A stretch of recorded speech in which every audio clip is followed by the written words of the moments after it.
I'd like to share a little bit about some of the pieces that I've worked on without showing them to you in this video, just kind of talking about it.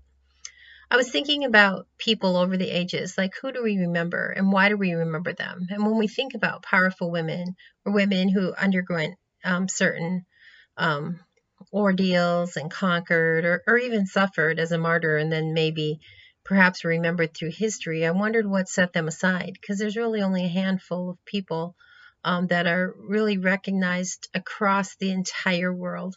And so this idea about recognizable women just kind of struck a chord with me. So I thought about a few iconic women that people know in the religious world. It's, the Virgin Mary, perhaps. In the Greek mythology or Roman goddesses, it's, Venus de Milo.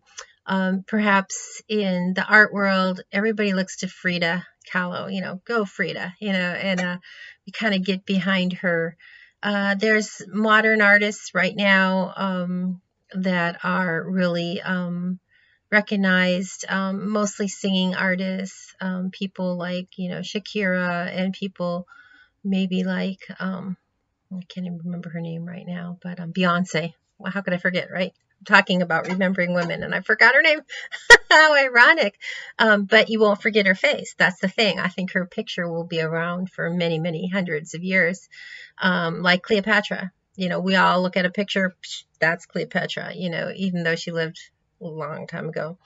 So anyway, I thought about all these women that we identify with, and then I thought maybe perhaps that there's something a little bit about them in all of us. And one of my pieces, like Venus de Mary Marlowe, I thought that maybe I would make her an unrecognizable woman. So she looked like a little bit of all of these women. How do you do that? I mean, it's a pretty obscure idea. But I thought, the look that I chose kind of captured that look. I did a couple other pieces that had to do with women, and it was really interesting to see. And while I was doing the pieces, I would listen to things maybe on YouTube or something that they said or something about them, or listen to music perhaps that was performed by them, and like Lauryn Hill, or maybe listening to Maya Angelou read.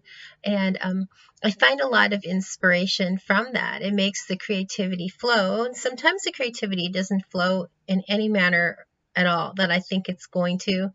Like I had this multi-ethnic piece that started out one way and just ended up kind of, parts of her body look kind of ethnically different and not even really cohesive in the piece, which is interesting because I could identify when I changed who I was listening to during the course of creating the piece. And so now I'm almost to the part where I'm going to take that piece, maybe cut it in pieces and kind of put it like a fractal kind of collage of that piece, because it is kind of in fractals, like randomly organized, unorganized pieces. I love the word fractal. Kind of sounds cool. Makes me sound cool. Like I'm going to do a fractal collage. Anyway, I learned that from Painter, because Painter on the computer used to be called Fractal Painter because it would use computer algorithms to create shapes and paint on the computer. So there's a little computer history for you, a little digital art nugget you can take home with you. So anyway, yeah, powerful women. That's something. Women that have been through some stuff, stood up, represented, learned, led, endured, models, women that laughed, created, sang, danced, performed. It's not a negative thing at all.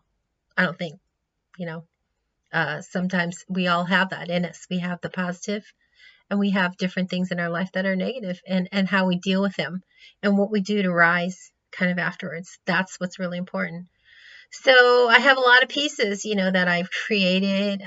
Some of them people that you know, some of them people that you don't know.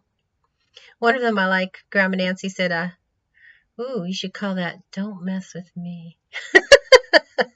I loved it. I didn't really have a name for the piece until then.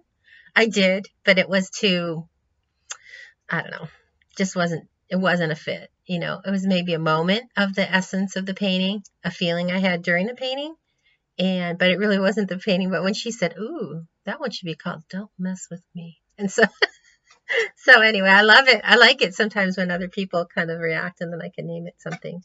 So here's to powerful women out there, whoever you are, because you're everybody. And it's not just women, it's men, it's children, it's everybody. So here's to the powerful people out there. So maybe our faces aren't going to last forever in some history book or as some model of whatever, of some endeavor. But here's to you, because you are loved.